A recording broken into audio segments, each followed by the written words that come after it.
मंडळी नमस्कार. गुणसागर सावरकर. सावरकर म्हणलं की खरोखर गुणांचा सागर असंच मनामध्ये येतं आणि खरं तर शाळेच्या निबंधात लिहिल्यासारखं वाटेल, पण खरोखर उपमा सुचत नाही. कारण सावरकर म्हणजे आकाशासारखे अथांग, समुद्रासारखं खोल, हिमालयासारखं उत्तुंग आणि सूर्यासारखं तेजस्वी असं हे व्यक्तिमत्व. आता हे व्यक्तिमत्व जर आपल्याला एखाद्या व्याख्यानातनं मांडायचं असेल आणि विविध गुणांची चर्चा करायची असेल तर खरंच ते शिवधनुष्य पेलण्यासारखंच आहे. परंतु वक्त्याच्या सोयीसाठी, माझ्या सोयीसाठी मला असं वाटलं एका सुभाषिताच्या चौकटीतनं आपण बघूया. म्हणजे ते सुभाषित खरं तर आपल्या सगळ्यांनाच खूप पूर्वीपासून माहिती आहे, मलाही माहिती होतं. पण सावरकरांचं कार्य आणि हे सुभाषित याची एक सांगड मनामध्ये एका क्षणी घातली गेली आणि इतका आनंद झाला, साक्षात्कारी क्षण होता. असं वाटलं की या चौकटीतनं आपल्याला सावरकर त्यातल्या त्यात मांडणं सोपं जाईल आणि सावरकर मांडणं हा खरोखर आनंदाचा भाग असतो. आकाशाकडे तुम्ही एखाद्या खिडकीतनं बघता तेव्हा त्या आकाशाचं वर्णन करणं जरा सोपं जातं, तसं काहीसं म्हणता येईल असं मला वाटतं. तर ते सुभाषित असं आहे, शतेषु जायते शूरः सहस्रेषु पंडितः वक्ता दशसहस्रेषु दाता भवति वानवा.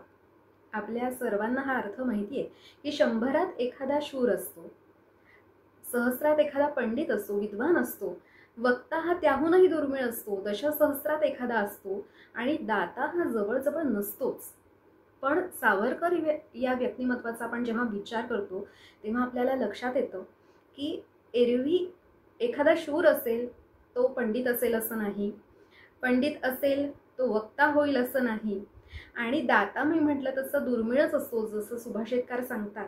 पण सावरकरांच्या ठिकाणी मात्र हे चारही गुण दिसतात आणि हाच एक खरं मोठा चमत्कार वाटतो की असं व्यक्तिमत्व आपल्या मातीत जन्माला आलं, याचा खरोखर मनस्वी अभिमान वाटतो.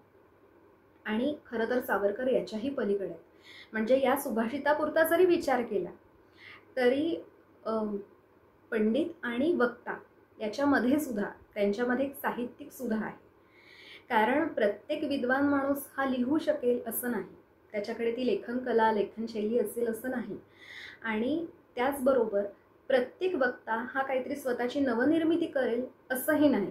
पण सावरकर हे महाकवी सुद्धा होते, नाटककार सुद्धा होते आणि या सगळ्या बाजूंनी या व्यक्तिमत्वाचा आपण या व्याख्यानात विचार करत असतो. अर्थात त्यांचं भाषेवरचं कार्य जे आहे, भाषा शुद्धीचं कार्य, त्याचाही थोडक्यात आढावा घेण्याचा प्रयत्न असतो. तर अशा सर्व बाजूंनी सावरकर मांडण्याचा प्रयत्न करणं ही खरोखर समाधान देणारी गोष्ट असते. आता या सावरकरांच्या चारही गुणांविषयी थोडक्यात सांगायचं तर त्यांचं शौर्य हे तर अक्षरशः पदोपदी आपल्याला दिसतं. त्यांचं प्रत्येक पाऊल हे धाडसाचंच होतं, शौर्याचंच प्रतीक होतं. परंतु तरीही आपल्याला पटकन आठवते ती त्यांची साहसी उडी आणि अंदमान पर्व. तर हे त्यांचं साहस झालं. त्याच्यानंतर पांडित्य म्हटलं तर त्यांचं लेखन असू देत, त्यांचं काव्य असू देत, याला सुद्धा पांडित्याची जोड दिलेली आपल्याला दिसते.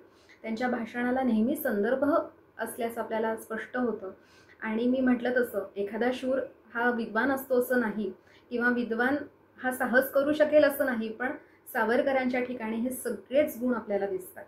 बरं, अभ्यास करून जो विद्वान होतो त्याला ते मांडता येणं किंवा लोकांना समजेल अशा शैलीमध्ये ते सादर करणं हे प्रत्येकाला जमतं असं नाही. पण सावरकर हे उत्कृष्ट वक्ता होते. पहिल्या वाक्यापासून ते श्रोत्यांची पकड घ्यायचे असं त्यांचं वक्तृत्व होतं. आणि मी म्हटलं तसं की पंडित आणि वक्ता याच्यामध्ये एक साहित्यिक पण होता. म्हणजे अभ्यास करून त्यांनी अनेक ग्रंथ लिहिले. म्हणजे 1857चं स्वातंत्र्य समर हे एक उदाहरण जरी घेतलं तरी तिथे फक्त लेखन आणि संशोधन एवढंच येत नाही. त्या काळात हे पुस्तक लिहिण्याचा विचार करणं सुद्धा मोठं धाडस होतं. तिथे सावरकरांनी हे पुस्तक लिहिलं आणि भारतामध्ये पोचवलं, त्याचा प्रसार केला. हे एक प्रकारचं क्रांतिकार्यच होतं.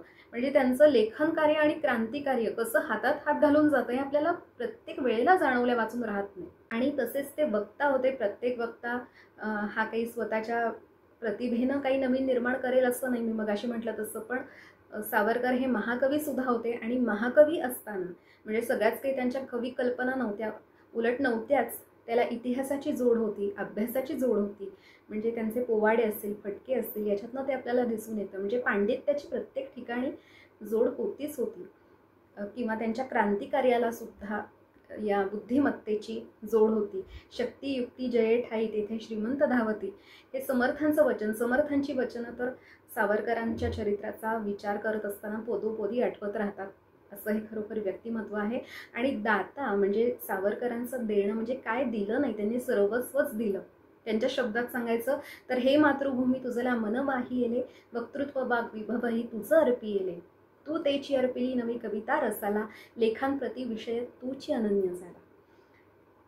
तर असं हे व्यक्तिमत्व त्यांच्यासमोर पुन्हा पुन्हा नतमस्तक व्हावं असं वाटतं.